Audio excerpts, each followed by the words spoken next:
As we enter into the reflection time of the series, I just want to remind everybody that we are in this post Christmas Advent New Year season, the season before Lent, which begins next month.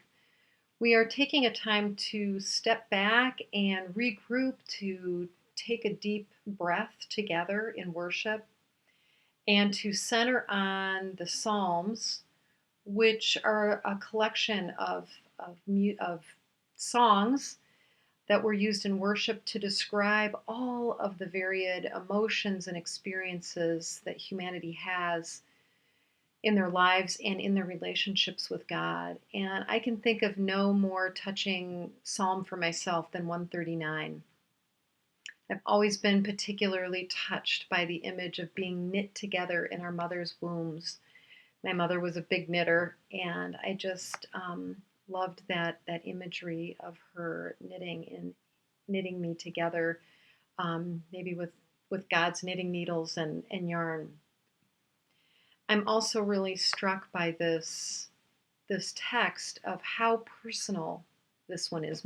Many of them are very personal, but the text today is a direct conversation between one person and God.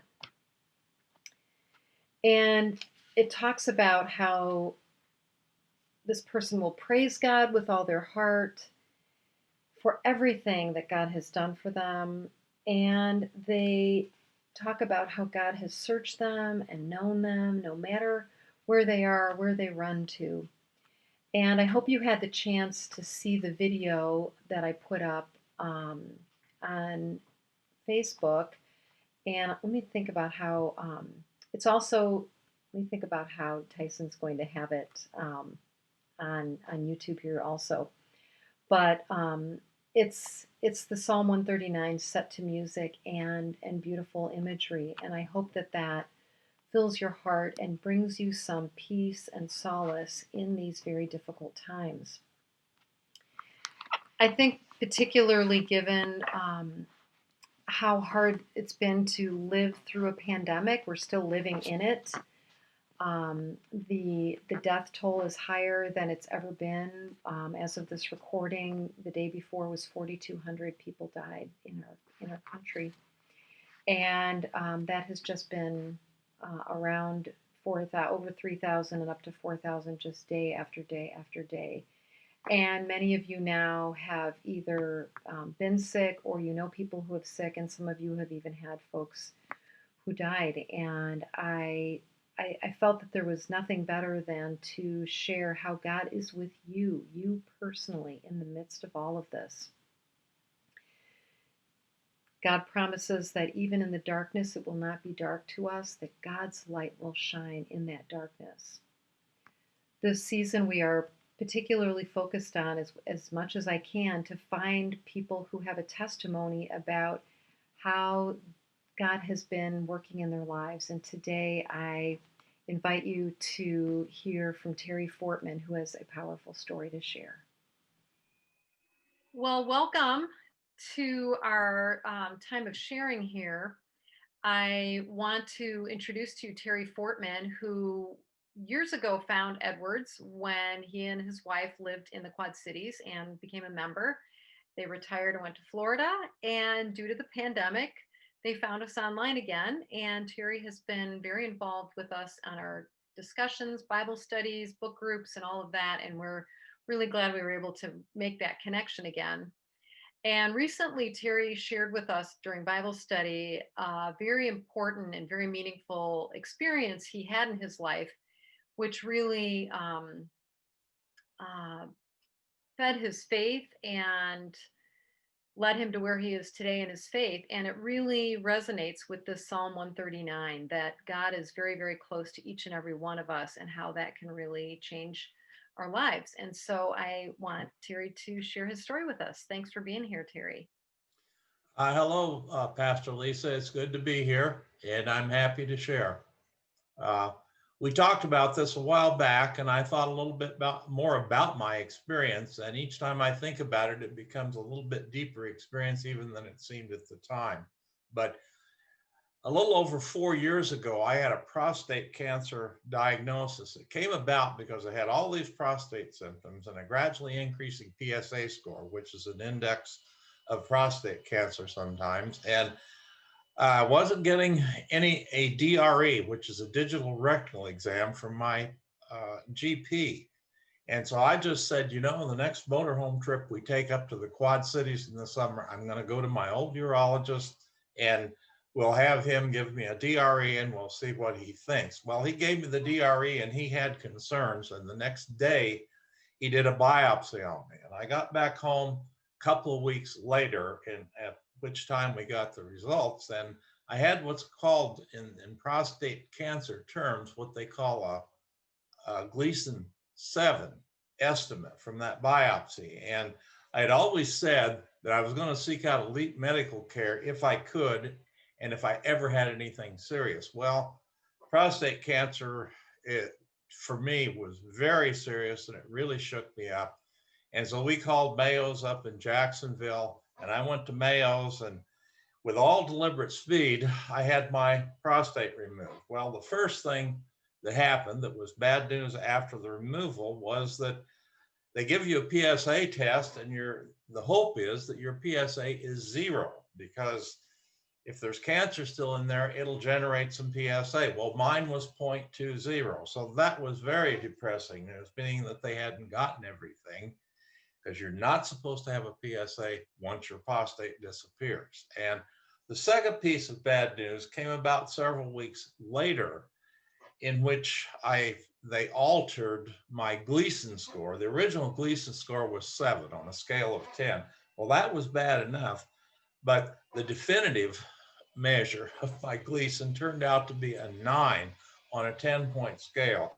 So at that point, I was fit to be tied, because nothing but bad news, in addition to having had this surgery. And they recommended that I take radiation. I went through an awful lot of stress deciding where to take it. We thought about taking the motorhome to Jacksonville so that we could have it done at Mayo's, but I ended up having it done at Vero Beach here.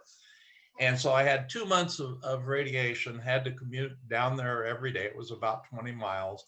I was extremely depressed during this entire time. This was a situation that extended from about the end of October. It ended up clear through February before I finished the radiation. In addition to the radiation, I had to have hormone treatment, which is something that knocks the heck out of your testosterone and is supposed to eliminate any food for any microscopic cancer cells that might be running around in there. Well, I finally finished the radiation, and I had to have the hormone treatment for 2 years. And when all of that treatment stuff was over, I didn't suffer a bit in the treatment except emotionally, but I was just extremely insecure. I was worried the entire time about dying and under what circumstances I might die, because it was just a steady stream of bad news for a while.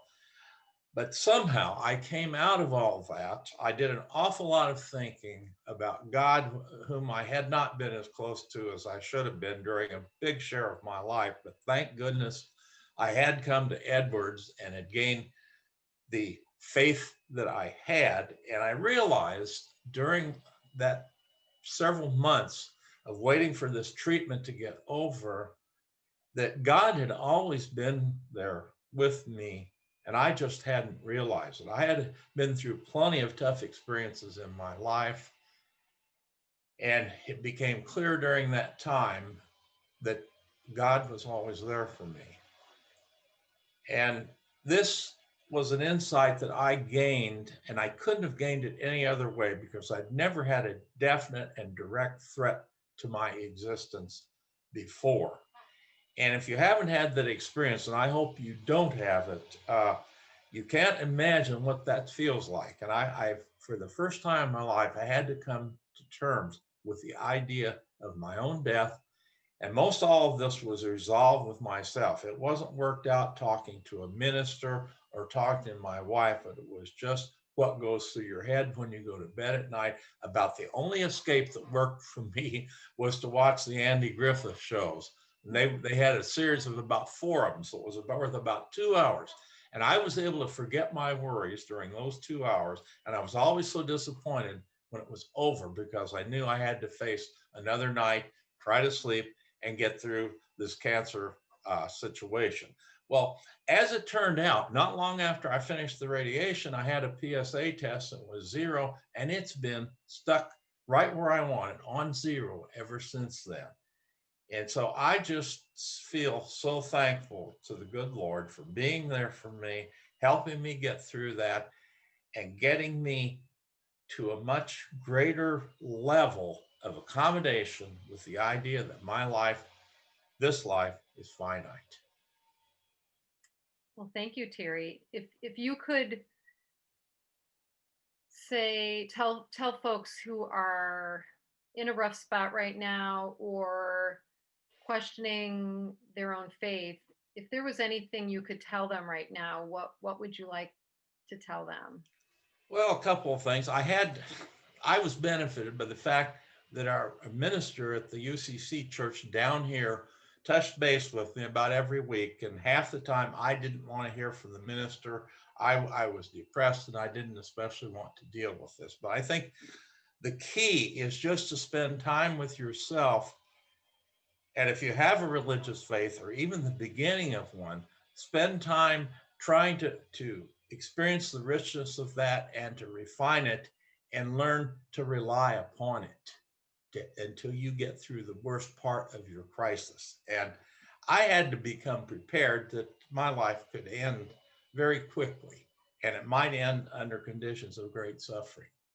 And even though none of that's happened to me, and I'm sitting here today talking very comfortably, I was very, very fortunate, and my faith in God means so much to me now. Hmm. And I couldn't have gotten from there to here without the threat to my life. Yeah. I'd have gone on just like everybody does, sweeping it under the rug, acting like it's going to last forever, and not having my priorities very straight. One of the toughest feelings I had during some of those nights before I came to a resolution was the fact that I started to feel cut off. It was like once I'm in that stage, I'm not going to be able to communicate with my present environment. I felt so depressed, and I started thinking of things like the fact that I knew that Kim hadn't been happy with where we were living at that time. And somehow in that process, I made up my mind if I survive this, we're going to work that situation out so that she's got something that's more facilitative of her lifestyle. And doggone it, we were out looking for a house in another community and nothing flat as soon as I got my act together. And Mm. we looked at some depressing, god awful neighborhoods and tried to figure out what we could afford that we would feel reasonable living in. And we got very, very fortunate on selling our house and on the cost of the next one. And I got rid of all the guilt about not having been responsive to how frustrated she was with where we lived. Mm. Well, that's a beautiful story. Do you have any last tidbit for us how you experienced God? Can you put any words on that? Was it purely you seeking God, or was there any kind of God's presence that you became aware of? Well, there isn't any question that during those nights after the Andy Griffith shows would be over, that I would lie there in bed and I had an extremely close sense with God and the realization that this isn't anything new. I had just not been perceptive enough to realize that it was there before. I'd have never gotten through those other tough experiences had God not been there. That became so very, very clear to me. So I would just say you have to spend time with yourself, and people are going to say, don't feel down and don't feel depressed. For me, that was the normal way for me to feel while I was going through that process. And it didn't do any good for people telling me not feel this way or that way. Right. Yeah. Thank And you so I'm so thankful and fortunate and lucky that I had the supports and everything that I had. But I didn't have 5 or 6 people around me that were loving and trying to protect me from what I was facing. I had my wife and I had our minister doing checks on me once a week. Yeah. It was up to me. I had to be strong enough to deal with it by myself and to come to terms with it. No one else could have done it for me. Ultimately, that's how our faith is. It's a one-to-one. It's us and God. Nobody we can lead people to it. We can share our story, but ultimately it's their own walk and their own relationship. Well, and Pastor Lisa, I got to tell you, I don't, after that ended and I came to that resolution, I don't think to myself every week or every 10 days, gee, I wonder if this cancer is going to come back or if something's going to happen. Mhm. I talked to my doctor the last time and he said, well, I've had plenty of other people that have gotten along just as well as you have for that long, but then it's come back. So he isn't going to let me kid myself about it. Right. But the faith, I think, is enabling me to transcend all of that neurotic worry that Right. you might think about having. So don't, if you get a bad diagnosis, don't make any presumptions about how long the situation will last or how you're going to pass away or what you're going to go through. Uh, the internet's fine. It helped me to discover a whole bunch of things, but I finally realized the internet's not going to tell me the probability that I'm going to survive Right. or under what conditions. For the Right. longest time, I thought, man, if I can refine my research enough, I will know what the chances are. Well, I never did come up with a probability. Yeah. And all of that really translates to our lives right now, to pick your favorite situation to be worried about or be anxious about right now. We have no control over that. We have no There's no magic ball to find out how things are going to come about. And We one have to thing be we have able to tolerate ambiguity. right while And we God helps us, I feel, to do yeah, that. yep. Amen. Well, thank you. Good day.